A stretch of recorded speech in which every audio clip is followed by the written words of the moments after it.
Hello everyone, তো তোমরা সবাই কেমন আছো? তো আমরা এখন বেরিয়ে পড়েছি শ্রীনগরের সাইট সিনের উদ্দেশ্যে। আর আজকে আমরা প্রথমে যাব টিউলিপ গার্ডেনে। এখন ওখানে টিউলিপ ফেস্টিভ্যাল হচ্ছে।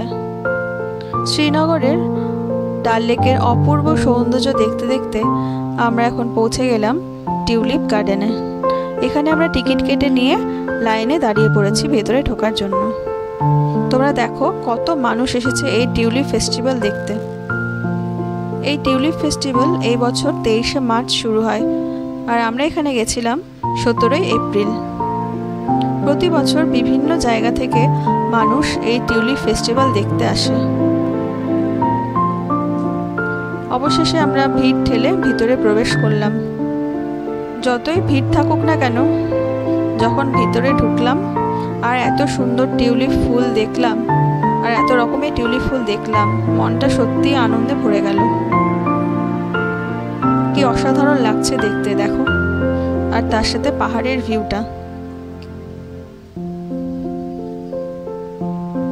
আমরা শ্রীনগরে আসার দুদিন আগে এখানে খুব বৃষ্টি হয়, আর সেই জন্য অনেক টিউলিপ ফুল ঝরে পড়ে যায়। তবে আমরা তাও যেটুকু দেখতে পেয়েছি সেটাই আমাদের কাছে অনেক। আর তার থেকেও বড় কথা, যে সৌন্দর্য চোখে দেখা যায় সেটা কখনোই ক্যামেরায় আনা সম্ভব না। আমরা কিছুক্ষণ সময় টিউলিপ গার্ডেনে কাটানোর পরে আমরা চলে যাব মুঘল গার্ডেনে।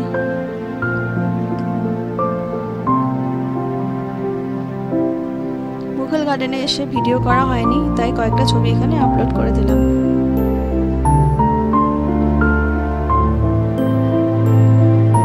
এরপরে আমরা মুঘল গার্ডেন থেকে বেরিয়ে দুপুরে লাঞ্চ করে চলে গেছিলাম শঙ্করাচার্যের মন্দিরে। এখানে অসাধারণ ভিউ দেখা যায় পাখির চোখে গোটা ডাল লেক আর শ্রীনগরকে। দেখতে বেশ সুন্দর লাগছিল। কিছুক্ষণ সময় এখানে থাকার পরে মন্দিরে পুজো দিয়ে আমরা হোটেলে ফিরে যাই এবং রেস্ট নিয়ে আবার বিকেলে বেরিয়ে পড়ি শিকারা রাইডের উদ্দেশ্যে।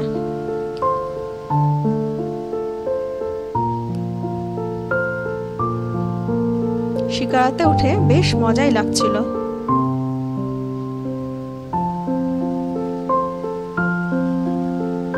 আর আমার মেয়ে, ও তো খুব এক্সাইটেড, আর সাথে একটু ভয়ও পাচ্ছিল শিকারাতে উঠে। শিকারাতে উঠে এরপরে একে একে কাশ্মীরি কাওয়া, তারপরে ফ্রুট স্যালাড, এগুলো আমরা খেয়েছিলাম।